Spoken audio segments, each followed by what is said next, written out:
हर कोई एक apocalyptic survival game में पहुंच गया था। लोग सुपर पावर्स के लिए पागलों की तरह लड़ रहे थे। मैं अकेला ऐसा था जिसने अनलिमिटेड मनी चुना। सब लोग मुझ पर हंसे और मुझे बेवकूफ कहा। उन्होंने कहा कि एपोकलिप्स में कैश की कोई कीमत नहीं होगी, लेकिन उन्हें कुछ पता ही नहीं था। ज़ॉम्बीज नहीं थे, सुपर पावर्स वाले जिंदा इंसान। कहीं ज्यादा खतरनाक सिस्टम की घोषणा गूंज उठी। हम 300 खिलाड़ियों को सीधे गेम में उतार दिया गया है। सिस्टम ने बताया कि हम सभी असल दुनिया में मर चुके थे। जिंदगी का दूसरा मौका पाने के लिए हमें इस अपोकैलिप्टिक गेम के अंत तक जिंदा रहना होगा। फिर अगला चरण आया, स्टार्टिंग आइटम्स चुनने का समय। मैंने शेल्फ पर मौजूद चीजों पर सरसरी नजर डाली। ज्यादातर अलग अलग सुपर पावर्स थीं। बाकी खिलाड़ी उन्हें हथियाने के लिए पागलों की तरह लड़ रहे थे। मैं सीधे लिस्ट के आखिरी पन्ने पर गया। सबसे नीचे मुझे एक सिक्का दिखा जिस पर लिखा था एंडलेस वेल्थ। मैंने 2 बार नहीं सोचा, मैंने उसे तुरंत उठा लिया। मेरे क्लास मॉनिटर वांग टैंग, जो मेरे साथ ही अंदर आया था, ने माइंड कंट्रोल चुना था। मुझे वह सिक्का लेते देख वह मेरा मजाक उड़ाने से खुद को रोक नहीं पाया। मार्क, तुम्हें सच में पैसों की इतनी डेस्परेशन है? दुनिया खत्म होने वाली है। कैश तुम्हारा क्या भला करेगा? इससे पहले कि मैं कुछ जवाब देता, वह क्लास की सबसे खूबसूरत लड़की लियू रुयान की तरफ मुड़ गया। उसने एक ऐसी चीज चुनी थी जिसका नाम था द पावर ऑफ लव। मैं हर इंसान को अपने प्यार में पागल कर सकती हूं, यहां तक कि ज़ॉम्बीज भी मुझ पर मोहित हो जाएंगे। सच्चे प्यार की सुरक्षा के साथ मैं तो पक्का जिंदा बचूंगी, उसने कहा। जब सभी आइटम्स चुन लिए गए तो सिस्टम फिर से बोला। उसने हर किसी एबिलिटीज को ट्रेन करने और आने वाले युद्ध की तैयारी के लिए 1 साल का समय दिया।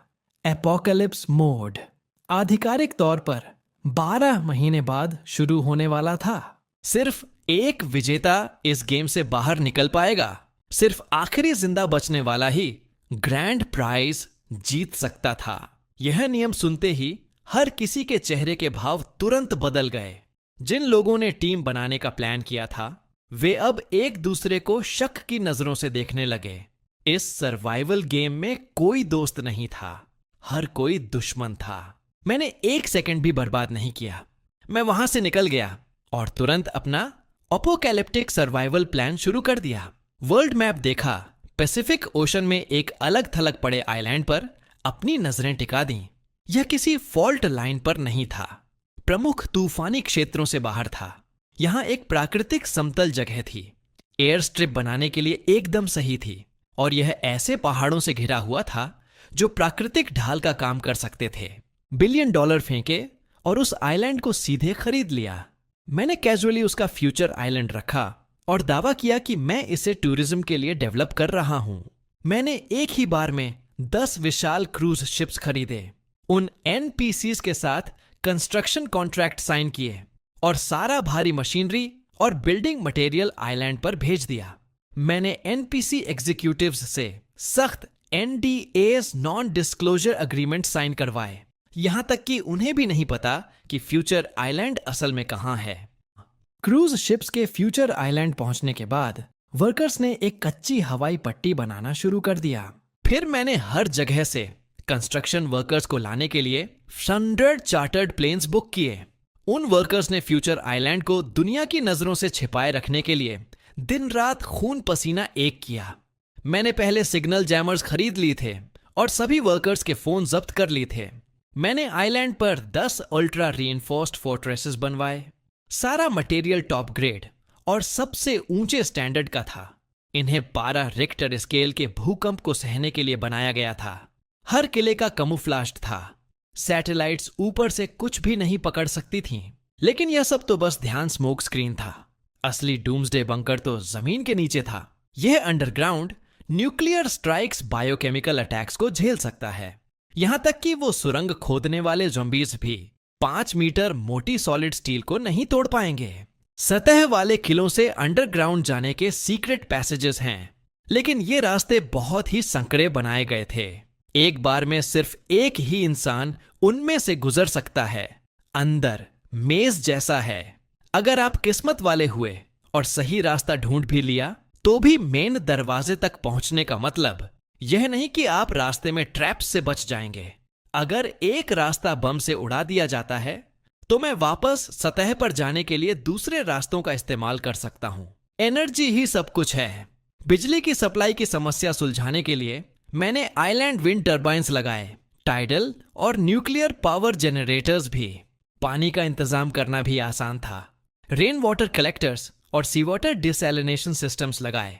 यहां तक कि ग्राउंड वाटर प्यूरिफिकेशन के उपकरण भी मंगवाए जो कयामत के दूषित पानी को पीने लायक बना सकते हैं।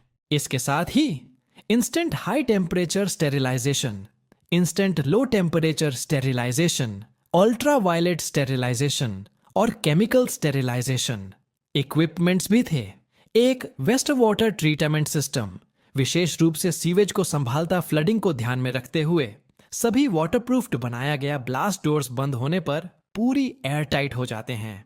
अंडरग्राउंड ड्रेनेज सिस्टम बहुत ही मजबूत है। मैंने कई एयर प्यूरिफिकेशन सिस्टम्स लगाए हैं जिससे अंडरग्राउंड शेल्टर में हमेशा साफ और भरपूर हवा रहे। मैंने 1 ऑक्सीजन कैनिस्टर्स भी जमा कर लिए हैं, बस उस स्थिति के लिए जब मुझे खुद को अंडरग्राउंड शेल्टर में पूरी तरह सील करना पड़े। मैंने 12 कंपार्टमेंट्स बनवाए हैं। अगर एक या दो खराब हो जाए तो बाकी काम संभाल सकते हैं। हर कंपार्टमेंट का अपना एक खास काम है। उनमें से 3 कंपार्टमेंट्स में सबसे नई ऑटोमेटेड फार्मिंग टेक्नोलॉजी का इस्तेमाल होता है जो सब्जियां उगाने, मछली पालने और मुर्गियां पालने में सक्षम है। मैंने 2 वेयरहाउस में इतना सामान जमा कर लिया है जो मेरे लिए 10 साल तक काफी रहेगा। दवाइयां, खाना और पानी। जब भी एनपीसीज को मेरे कंस्ट्रक्शन पर शक होता, मैं बस उनका मुंह बंद रखने के लिए टिप्स के तौर पर पैसे फेंक देता। ईगल लैंड गया और भारी हथियार खरीदे जिनमें mobile combat robots reconnaissance drones शामिल थे। और चूंकि मैं इतनी भारी रकम चुका रहा था तो ब्लैक मार्केट के जरिए न्यूक्लियर वॉरहेड्स भी हासिल कर बे में मैंने न्यूक्लियर सबमरीन जेट छिपा रखा था। अंडरग्राउंड बंकर से सीधे सबमरीन डॉक तक जाने के टनल एबिलिटी वाले खिलाड़ियों को आइलैंड तक पहुंचने से रोकने के लिए मैंने असली आइलैंड की जगह आर्टिफिशियल रीफ्स लगवा दी। वहां से आने वाला कोई भी बड़ा जहाज चट्टानों से टकराकर शोर के करीब कोस्ट लाइन के चारों इलेक्ट्रिक फेंसिंग लगा दी और आसपास के पानी में मैंने एक्सप्लोसिव्स बिछा दिए। रेडार सिस्टम्स भी लगा दिए ताकि आइलैंड के करीब आने वाली किसी भी चीज का पता लगाया जा सके और उसे समय रहते तबाह किया जा सके। मैंने आसमान में एक इलेक्ट्रिक ग्रिड खड़ा कर इन्फेक्टेड पक्षी आइलैंड पर न उतर सकें। सिर्फ 1 साल में आइलैंड का डिफेंस सिस्टम पूरी तरह से काम करने लगा था। बेशक अपने दुश्मनों को भटकाने के लिए मैंने दुनिया भर टूरिज्म साइट्स बनाने का एक बड़ा नाटक भी किया ताकि उन खिलाड़ियों को भनक न लगे। वे रिसोर्ट्स असल में बैकअप लोकेशंस थे। मैं बिना फ्यूल भरवाए वहां उड़कर जा सकता था। आखिरी बैच के एनपीसीज को वापस भेजने के बाद आइलैंड पर सिर्फ मैं ही बचा था। मैंने एक स्पेस एक्सप्लोरेशन कंपनी को खरीद लिया और 6000 सैटेलाइट्स का कंट्रोल अपने हाथ में ले लिया ताकि इंटरनेट कनेक्शन चलता रहे। उस 1 साल के दौरान मैंने दुनिया एयरलाइंस शिपिंग कंपनीज को खरीद लिया था। फिर आखिरी हफ्ते में मैंने सभी प्लेन्स और शिप्स को तबाह करने का आदेश दे दिया। पूरी दुनिया जानती थी कि सबसे अमीर आदमी ने लंबी दूरी के ट्रांसपोर्टेशन को तबाह कर दिया है। सभी एनपीसीज को लगा कि वह पागल हो गया है। सिर्फ खिलाड़ियों को समझ में आया ग्लोबल टाइकून उनका ही कंपटीशन था। खिलाड़ियों, चैट इंटरफेस नोटिफिकेशन पॉपअप हुआ। वांगतांग ने मुझसे पूछा, मार्क, वह ग्लोबल टाइकून तुम ही हो, है ना? वही इकलौता था जिसने इन्फिनिट वेल्थ चुनते देखा था, लेकिन मैंने उसे पूरी तरह नजरअंदाज कर दिया। 1 हफ्ते बाद एपोकलिप्स आ गई। जिन खिलाड़ियों एबिलिटीज मैक्स आउट कर लिया था वे एक्शन के लिए तैयार थे। पब्लिक स्क्रीन पर 300 खिलाड़ियों के नाम और आईडीज दिखाई दिए। मैं नंबर 99 था, वांगतांग नंबर 61 था, लिu रुयान नंबर 101 थी। अटेंशन, अपोकैलिप्स शुरू हो चुका है। ये गेम तब तक चलता रहेगा जब तक कि सिर्फ एक खिलाड़ी न बच जाए। किसी को भी उम्मीद नहीं थी कि अपोकैलिप्स दुनिया भर में होने वर्ल्ड वाइड डाउनपोर के साथ शुरू होगा। कई दिनों की लगातार बारिश फ्लडिंग ला दी। फ्यूचर आइलैंड पर भी असर पड़ा, लेकिन आइलैंड इतना छोटा था कि 2 दिन बाद बादल आगे बढ़ गए। मुझे अपने अंडरग्राउंड बंकर में छिपने तक का समय नहीं मिला। एबिलिटी यूजर्स पूरी तरह से हैरान रह गए थे। वे इस दुनिया ब्रोक आए थे। पूरा साल वे पैसे कमाने के लिए संघर्ष करते हुए अपनी शक्तियों को ट्रेन कर रहे थे। उनका संघर्ष तो बताने की जरूरत ही नहीं है। जो सप्लाई उन्होंने जमा की थी वह पैथेटिक थी। सिर्फ कुछ ही खिलाड़ियों ने जुर्म करने के लिए अपनी शक्तियों का इस्तेमाल किया था, विला हथियाने में कामयाब हुए थे। उन्होंने बेसमेंट में एक शेल्टर बनाया था। बाढ़ ने सबसे पहले बेसमेंट पर ही हमला किया। उनकी सारी सप्लाई बर्बाद हो गई।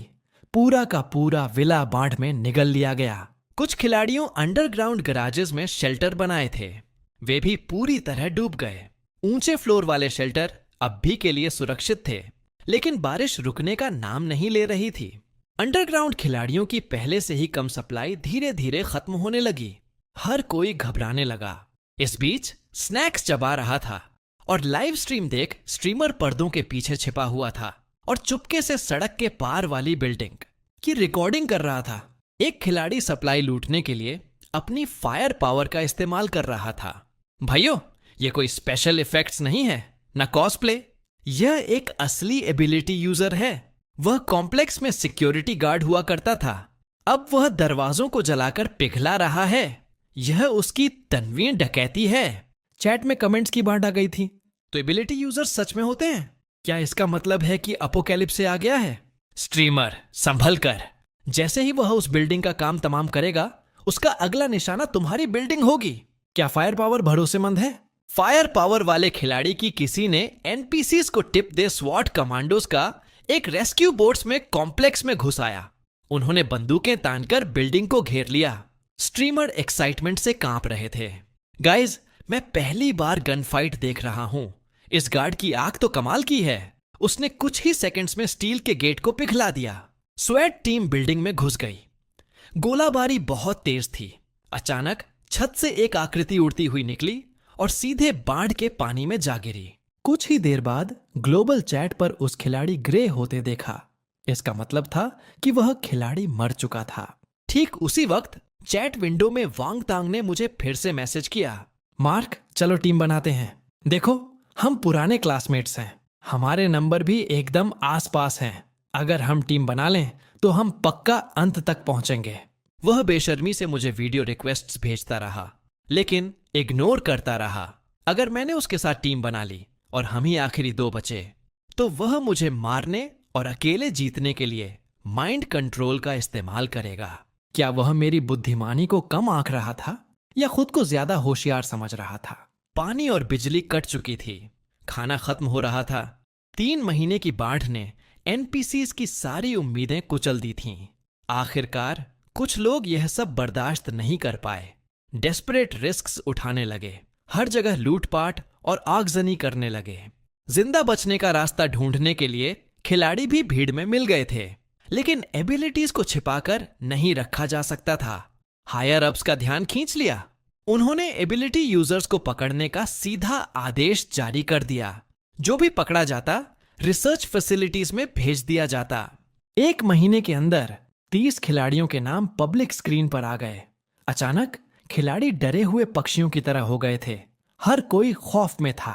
इस बीच मैं एक बिल्कुल ही अलग दुनिया में जी रहा था। अपनी सब्जियों को चेक कर रहा था, अपनी हवेली में गेम खेल रहा था, पूल में तैर रहा था। फ्यूचर आइलैंड तो पैराडाइज था। मैं एक बहुत ही शानदार जिंदगी जी रहा था। लेकिन अच्छे दिन ज्यादा नहीं टिकते। आखिरकार किसी ने मेरे साथ धोखा कर ही दिया। किसी वर्ल्ड चैट पर गुमनाम तरीके से पोस्ट किया, खिलाड़ी 90 साइन दुनिया का सबसे अमीर इंसान है। उसने अपोकैलिप्सिस से पहले पक्का शेल्टर्स बनाए होंगे। प्लेयर 99 को ढूंढो और हर कोई जिंदा बचेगा। लंबे समय से खामोश वर्ल्ड चैट अचानक फट पड़ी। प्लेयर 99, सामने आओ। तुम अकेले मजे कर रहे हो, जबकि हम सैकड़ों लोग यहां तड़प रहे हैं। इतना क्रूर और शातिर। हाँ, ऐसे खिलाड़ियों को खत्म कर दो।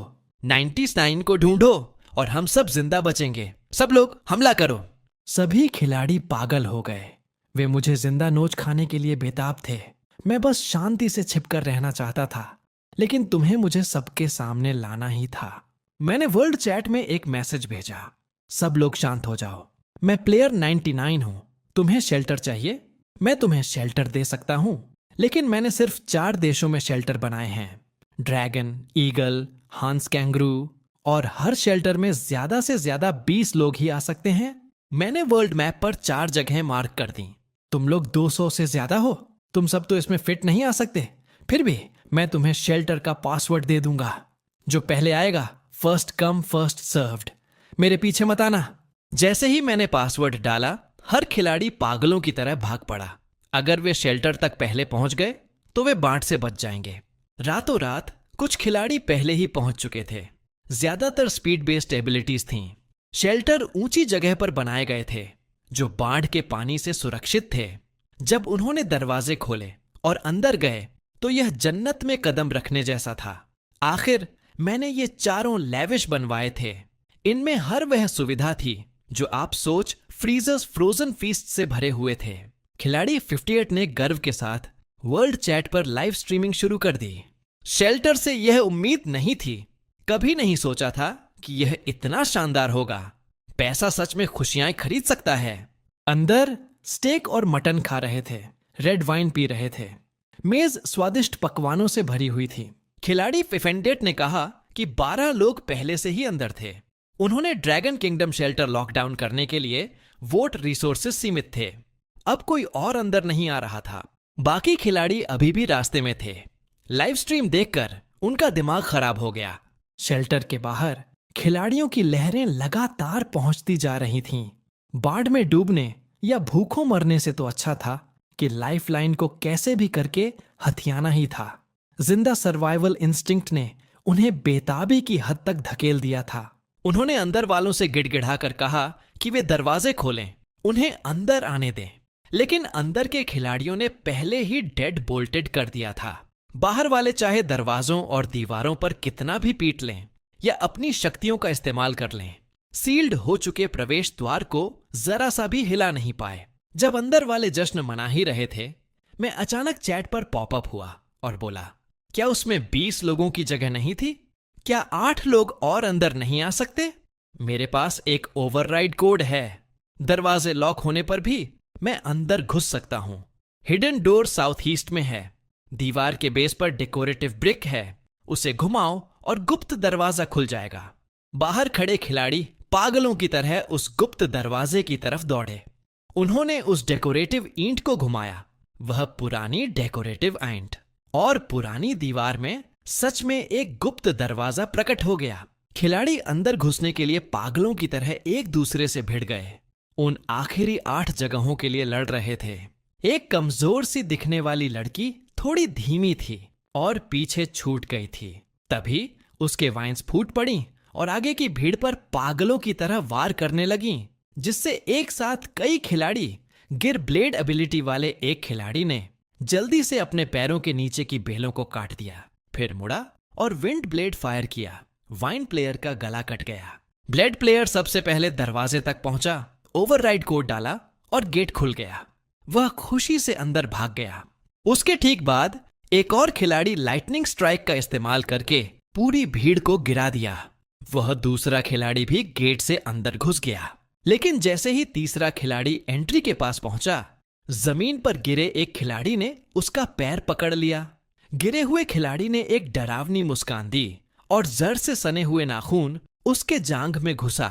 वेनम खिलाड़ी बमुश्किल उठकर गेट से भागने ही वाला था कि पीछे से एक स्टील जैसे कठोर हाथ ने उसके सीने को पार कर दिया। एक एक करके सैंक्चुअरी के प्रवेश द्वार पर मरते गए। जिंदा रहने की इच्छा ने उनके अंदर की इंसानियत की आखिरी बूंद भी छीन ली थी। तो सिस्टम ने जो एबिलिटीज दी थीं, वे ज़ॉम्बीज से लड़ने के लिए नहीं थीं। वे इसलिए थीं ताकि वे एक दूसरे को मार सकें। सैंक्चुअरी के अंदर वाले खिलाड़ी अब शांत नहीं बैठ सकते थे। उन सभी के रैपिड मूवमेंट की क्षमताएं थीं, लेकिन साफ तौर पर उनके पास असली फाइटिंग पावर नहीं थी। अगर वे गेट सील करके बाहर के कॉम्बैट स्टैट्स वाले खिलाड़ियों को अंदर आने देते हैं, तो क्या वे सिटिंग डक्स नहीं बन जाएंगे? ब्लेड और लाइटनिंग वाले खिलाड़ी जो अभी अभी अंदर घुसे थे, वे यह बात समझ गए।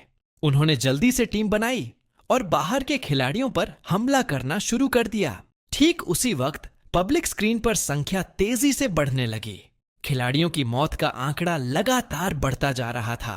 ह्यूमन नेचर हर जगह एक जैसी ही होती है। बाकी तीनों सैंक्चुरीज में भी इसी तरह की खूनी डेथ मैचेस छिड़ गई थीं। सर्वेलेंस फीड्स में मैं वांग तांग को कहीं नहीं देख पाया। वैसे भी वह कभी किसी सैंक्चुरी में जाता ही क्यों? किस्मत से वांग तांग ने उसी वक्त मुझे मैसेज किया, मार्क, हमें देखो, एलाइड नहीं किया, फिर भी हम कितनी अच्छी तरह मिलकर काम कर रहे हैं। हम एलाइज बनने के लिए ही पैदा हुए हैं। क्या तुम्हें मेरी पहचान उजागर करने में जरा भी शर्म नहीं आई? मुझे खतरे में डालना यह सब तुम्हारा किया धरा था।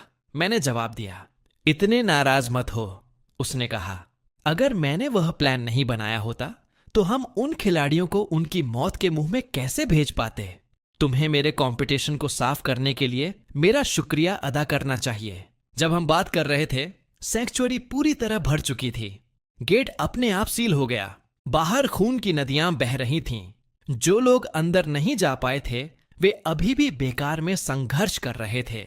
अंदर वाले खिलाड़ी जश्न मना रहे थे। उन्हें अंदाजा भी नहीं था कि उनके साथ क्या होने वाला था। मैं मुस्कुराया। यह क्या हो सकता है?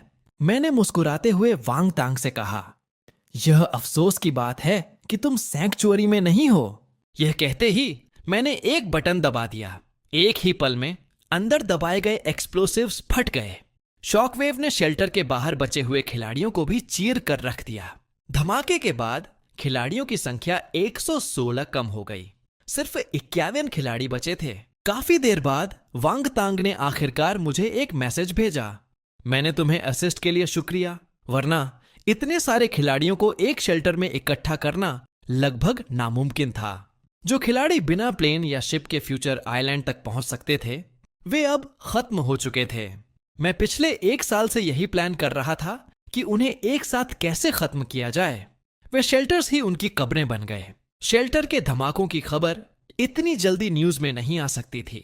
बाकी बचे खिलाड़ियों को कोई अंदाजा नहीं था कि क्या हुआ है, लेकिन वांग तांग को तुरंत पता चल गया, जिसका मतलब था कि वह दूर से सब कुछ देख रहा था। तभी सिस्टम ने मुझे एक मैसेज भेजा, किल्स वाला खिलाड़ी बनने पर बधाई, आपको एक एक्स्ट्रा रिवॉर्ड मिलता है। मैं मुस्कुराए बिना नहीं रह सका। देखो, इस अपोकैलिप्स में जीत सर्वाइवल ऑफ द फिटेस्ट की ही होती है। 4 महीने बाद बाढ़ का पानी धीरे धीरे कम हुआ और डूबी हुई जमीन फिर से दिखाई देने लगी। सबने राहत की सांस ली, यह सोचकर डिजास्टर अब खत्म हो चुकी है। लेकिन उन्हें अंदाजा नहीं था कि बाढ़ अपने प्लेग भी लेकर आई थी। कई मरे हुए एनपीसीज ज़ॉम्बीज में बदल गए।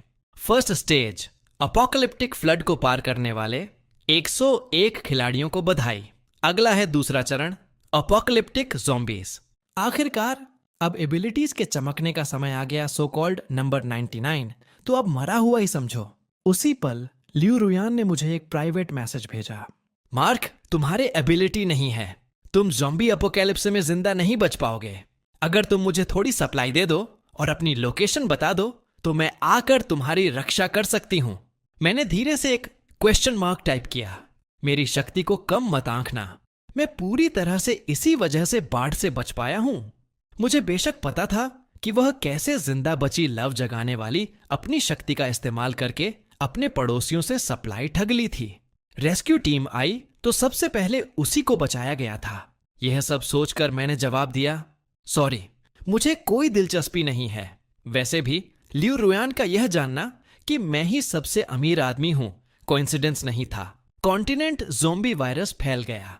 चूंकि मैंने प्लेन्स और शिप्स पहले ही तबाह कर दिए थे, जिससे प्रशांत महासागर, पैसिफिक आइलैंड नेशंस, एंटार्क्टिका तक जाने ट्रांसमिशन रूट्स कट गए थे। बेसिक ज़ॉम्बीज से निपटना मुश्किल नहीं था, लेकिन वायरस बहुत ही तेज रफ्तार से फैल रहा था। बार बार फैलने के बाद म्यूटेशंस दिखने लगे। बिल्कुल वैसा ही प्रेडिक्ट किया स्मार्ट ज़ॉम्बीज और सुपर पावर्स वाले ज़ॉम्बीज चुपचाप सामने आने लगे। जब तक कोई ज़ॉम्बी किसी एबिलिटी यूजर का मांस खाता था, उसे उनकी शक्तियां मिल सकती थीं।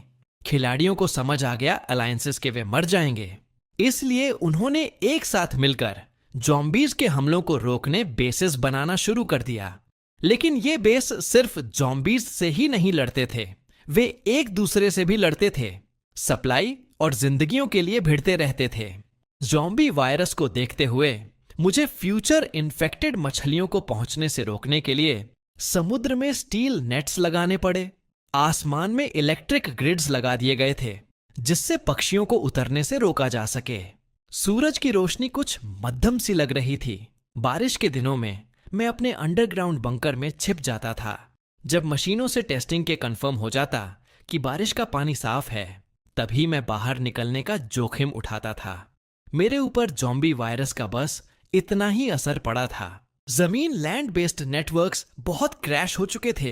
एनपीसी संदेश भेजने के लिए सिर्फ रेडियो का इस्तेमाल कर सकते थे, लेकिन मैं उन पुरानी कबाड़ चीजों से कोई मतलब नहीं रखता था। मेरे ऊपर मौजूद हजारों सैटेलाइट्स मुझे रियल टाइम में देखने की इजाजत देते थे। मुझे पहले से ही अंदाजा था कि पक्षी इस वायरस को फैलाएंगे। जब वायरस कमजोर द्वीपीय देशों में पहुंचा तो पूरा का पूरा द्वीप एक ही झटके लिविंग हेल बन गया। खिलाड़ियों की संख्या एक एक करके गिरती रही। इस बार यह संख्या 30 तक पहुंच गई। लेकिन ठीक उसी वक्त एक mutated bird zombie future island के पानी के ऊपर से उड़ा।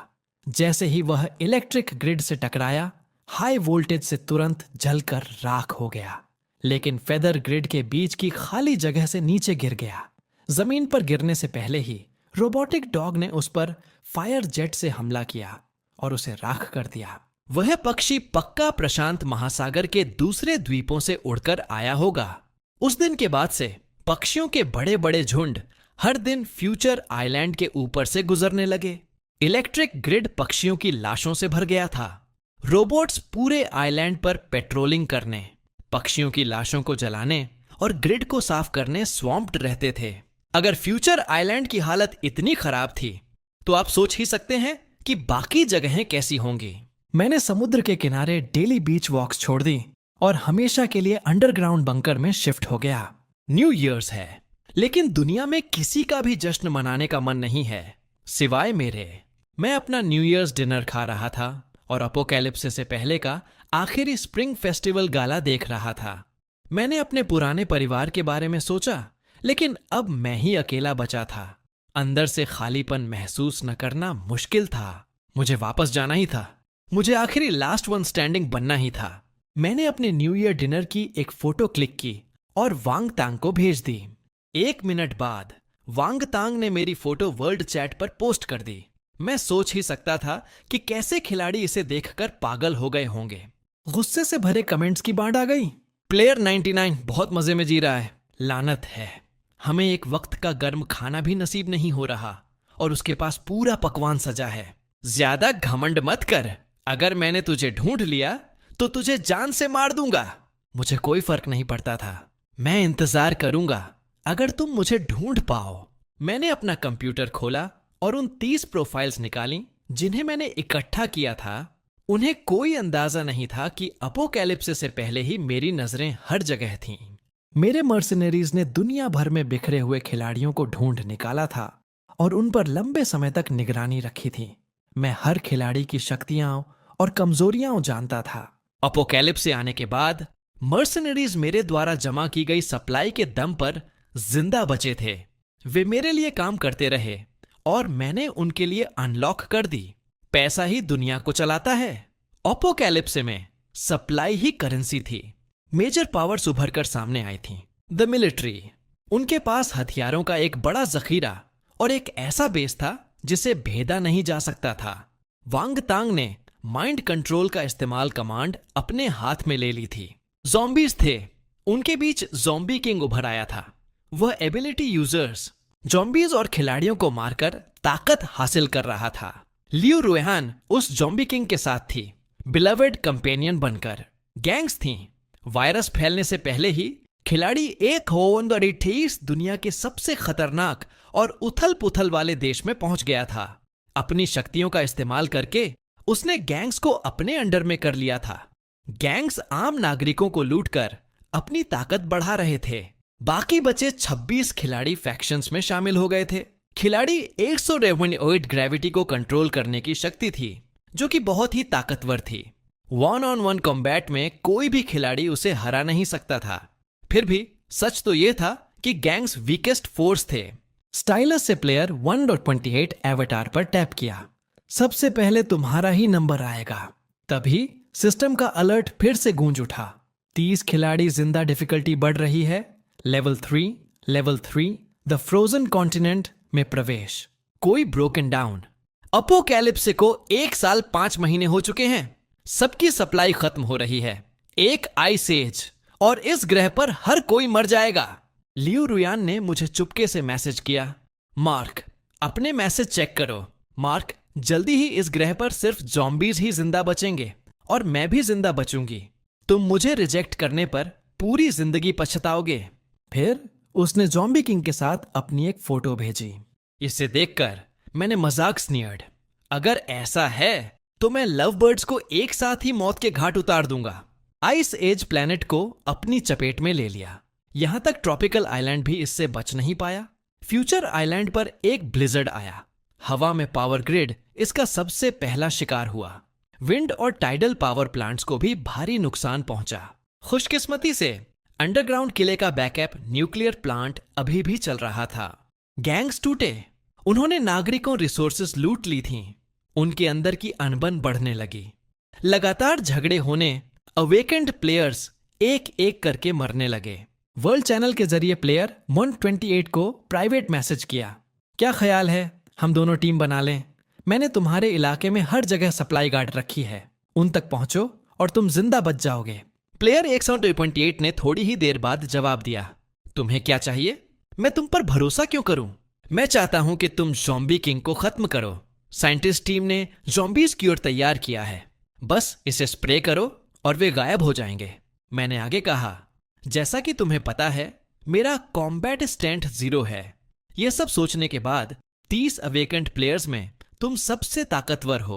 सिर्फ तुम ही यह कर सकते हो। हम इंसान ठंड से डरते हैं, ज़ॉम्बीज नहीं डरते।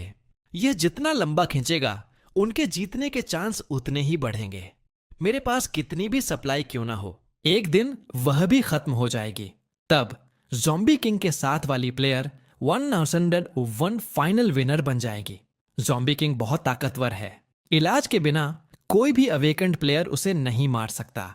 मेरे पास इलाज है, तुम्हारे पास शक्तियां हैं। चलो टीम बनाते हैं और ज़ॉम्बीज को खत्म करते हैं। 128 का भरोसा जीतने के लिए मैंने कुछ सप्लाई के साथ ज़ॉम्बी क्योर की खेप डिलीवर करने के लिए अपने मर्सेनरीज भेजे। गैंग्स ने उस क्योर को एक ज़ॉम्बी पर इस्तेमाल किया। ज़ॉम्बी दर्द से चीखते हुए खून के एक तालाब में पिघल गया। उनका प्यूरिफाई हो गया। 148 लालच टेम्प्टेड। अगर सिर्फ वह और मैं इस दुनिया में बचे तो मुझे मारना उसके लिए बहुत आसान होगा। उसके लिए मैं सबसे कमजोर प्लेयर था। मेरे साथ गठबंधन करना बिना किसी शक के उसका सबसे अच्छा विकल्प था। एक रात क्योर से ड्रोन्स हॉर्ड की तरफ उड़े। ज़ॉम्बी किंग लियू रुयान को अपनी बाहों में लेकर सो रहा था। उसकी तेज कीन हियरिंग ने तुरंत कुछ गड़बड़ भांप ली। वह तुरंत बिस्तर से उठा, लेकिन लियू रुयान को टकिन नहीं भूला। भारी मात्रा में क्योर आसमान से बर्फ के साथ मिलकर बरसने लगा। बर्फ के साथ मिलकर यह हर जगह फैल गया। जो ज़ॉम्बीज इस क्योर की चपेट में आए वे दर्द से चीखने लगे। एक एक करके वे खून में पिघल गए। ज़ॉम्बी किंग गुस्से से पागल हो गया। उसने नीचे छलांग लगा दी। उसकी हथेलियों से बीम्स ऑफ लाइट निकली जिन्होंने ड्रोन्स को चकनाचूर कर दिया। 128 खिलाड़ियों को लेकर हमला करने के लिए आगे बढ़ा। उसने ग्रेविटी पावर एक्टिवेट की और ज़ॉम्बी किंग को जमीन पर जोर से दबा दिया। ताकतवर ज़ॉम्बी किंग अपनी कलाई तक नहीं उठा पा रहा था। कई खिलाड़ी उस पर टूट पड़े। ज़ॉम्बी किंग के गले से एक दहाड़ निकली। अंधेरे में छिपे हुए ज़ॉम्बीज बंदरों की तरह खिलाड़ियों पर कूद पड़े। 128 ने फिर से अपनी ताकत का इस्तेमाल किया। ग्रेविटी की वजह से ऊंची इमारतें टूटकर गिर बोल्डर्स उन ज़ॉम्बीज पर आ गिरे। ज़ॉम्बी किंग भी उनके साथ ही दफन हो गया। 148 के चेहरे पर विक्टोरियस ग्रिन आ गई। ये पत्थर ज़ॉम्बी किंग के टुकड़े टुकड़े करने के लिए काफी थे। बैल्कनी पर खड़ी थी। अपना चेहरा ढंकते हुए उसने एक चीख निकाली। 128 ने फ्लिक्ट। लियू रुयान के पैरों के टेरेस ढह गई। वह ऊंचाई से नीचे गिर पड़ी। उस ऊंचाई से गिरने का मतलब था पक्की मौत। एन मौके पर रबल से बाहर निकला और उसने लियू रुयान को पकड़ लिया। उसी समय उसके एक हाथ थ्रेड्स निकले जिन्होंने 128 को जकड़ लिया। 128 का चेहरा सदमे से पीला पड़ गया। उसे कभी नहीं पता था कि ज़ॉम्बी किंग के पास मूव भी है। ज़ॉम्बी किंग ने उसे धीरे से खींचा। 128 का शरीर तुरंत चकनाचूर हो गया। लेकिन ज़ॉम्बी किंग को इस बात का अंदाजा नहीं था कि 128 के शरीर पर क्योर लदा हुआ था। पैकेट्स फट गए और उसे पूरी तरह अपनी चपेट में ले लिया। लियू रुयान चिल्लाई, बेबसी से देखते हुए कि कैसे ज़ॉम्बी किंग खून के तालाब में पिघल रहा था। वह डर के मारे सुध बुध खो बैठी थी। यह जगह सच हेल बन चुकी थी। वह अपनी जान बचाने के लिए भागी, लेकिन जल्दी ही बर्फ में धंसकर गिर पड़ी। इस बार उसे बचाने वाला कोई नहीं था। किसी और के प्यार पर निर्भर पावर आखिरकार इतनी कमजोर थी कि वह काम नहीं आ सकी। वर्ल्ड चैट पर 12 और खिलाड़ियों ग्रे हो गए। मैंने अपनी नोटबुक में उनके नंबर एक एक करके काट दिए। जब मैं नंबर 128 पर पहुंचा तो उसके नाम के वीकनेस लिखी थी, यूनिवर्सल ग्रेविटेशन, लो मैस वाली चीजों को कंट्रोल नहीं कर सकता, जैसे ज़ॉम्बी किंग के सिल्क थ्रेड्स। इंफॉर्मेशन गैप का इस्तेमाल करके ऐसी लड़ाइयां लड़ना पसंद है जिन्हें मैं कभी हार नहीं सकता। इस समय मेरे पास सिर्फ एक ही विरोधी बचा था। वांग तांग मिलिट्री को कंट्रोल कर रहा था। वह इस गेम को खत्म करने के लिए बेताब था। उसने मुझे वर्ल्ड कॉल्ड आउट। यह गेम हमेशा स्मार्ट पीपल के लिए ही था। मार्क, तुमने यहां तक पहुंचने में अच्छा खेला है, लेकिन हर गेम में एक हारने वाला होता है। खुद को अब भी मार लो और टॉर्चर से बख्श दूंगा। मुझे हमेशा से पता था कि तुम्हारे पास मर्सनरीज हैं, लेकिन वे मिलिट्री का मुकाबला नहीं कर सकते। तुम्हारे पास सिर्फ कुछ गंदा पैसा है, लेकिन missiles, aircraft carriers, military aircraft हैं। जहां चाहे छिप जाओ, मैं तुम्हें ढूंढ निकालूंगा। और मैंने चैट में उसे बस flipped him of. Wang Thang mind control बहुत ताकतवर था, लेकिन उसमें एक फेटल फ्लॉ थी। उसे अपनी शक्ति फेस टू फेस करना पड़ता था। जब तक मैं अपने अंडरग्राउंड बंकर में था, वह अपनी शक्ति से मुझे छू भी नहीं सकता था। लेकिन मुझे इस बात का अंदाजा नहीं था। उसने फ्यूचर आइलैंड पर मिसाइलें दाग दी। फ्यूचर आइलैंड पर मिसाइलों की बारिश होने लगी। काफी देर बाद भी ऑफलाइन नहीं हुआ था। वांग तांग को अपनी आंखों पर यकीन नहीं हो रहा था। मार्क, तुमने तो सच में एक बहुत ही मजबूत छिपने की जगह बना रखी है। तो ठीक है, मैं खुद आकर तुम्हें वहां से घसीटकर बाहर निकालूंगा। वह एयरक्राफ्ट कैरियर से वहां आ गया। एक एयरक्राफ्ट कैरियर के लिए रीफ्स बिछाई थीं। वे कोई मायने नहीं रखती थीं। जब वह फ्यूचर आइलैंड पर उतरा तो स्मोक से ढंका हुआ था। पहाड़ समतल हो गए थे। जमीन क्रेटर्स बन गए, डिफेंसेस मिट चुका था। उसने अंडरग्राउंड बंकर के खुले एंट्रेंस को देखा और ऐसे मुस्कुराया जैसे उसने मुझे पहले ही पकड़ लिया हो। उसने अपने आदमियों को आदेश दिया कि हैवी वेपन्स से उस प्रवेश द्वार पर हमला करें। कई बार भारी गोलाबारी के बाद दरवाजा उड़ गया और अंदर का रास्ता दिखाई देने लगा। मैंने तुरंत उसे एक वीडियो कॉल रिक्वेस्ट भेजी। उसने कॉल उठाया, बड़े ही घमंड से देखते हुए, और उस घने टनल में घूरते हुए बोला, मार्क, अब रहम की भीख मांगने का समय निकल चुका है। उसने अपना सिर हिलाकर अपने आदमियों को अंदर जाने का इशारा किया, यह सोचकर कि वे मुझे वहां से घसीट कर लाएंगे। वीडियो में मैंने बड़ी शांति से अपने पीछे एंडलेस कॉस्मोस की तरफ इशारा किया। तुम्हें किसने कहा कि मैं फ्यूचर आइलैंड पर हूं? अपनी आंखें खोलो और देखो कि मैं असल में कहां हूं। जैसे ही मेरी बात खत्म हुई, फ्यूचर आइलैंड पर न्यूक फट गया।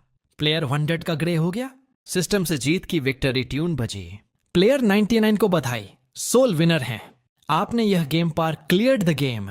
वांग तांग के लिए एबिलिटी वाला खिलाड़ी काम करता था, जो फोटो एग्जैक्ट कोऑर्डिनेट्स निकाल सकता था। यह एक बिल्कुल बेकार शक्ति थी, लेकिन वांग तांग को अच्छी तरह पता था कि इसका इस्तेमाल कैसे करना है। उसने मुझे कई वीडियो रिक्वेस्ट भेजी थीं ताकि वह स्क्रीनशॉट लेकर मेरी लोकेशन ट्रैक कर सके, लेकिन मैंने कभी फोन नहीं उठाया। बाद में मैंने न्यू ईयर्स ईव पर उसे एक फोटो भेजी थी।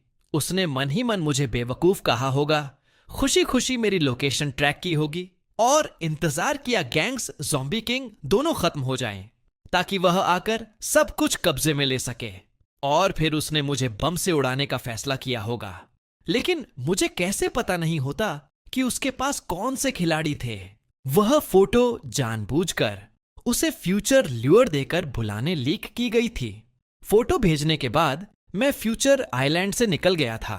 सिस्टम ने रिवॉर्ड दिया था, वह था एक बार अपनी सारी सप्लाई के साथ पलक झपकते ही टेलीपोर्ट होने का मौका। बिल्कुल वैसे ही मुझे स्पेस स्टेशन पर टेलीपोर्ट कर दिया गया था, लेकिन सिस्टम ने मुझे वापस पृथ्वी पर जाने का कोई रास्ता नहीं दिया था। रिवॉर्ड का इस्तेमाल बिल्कुल अंत तक नहीं कर सकता था।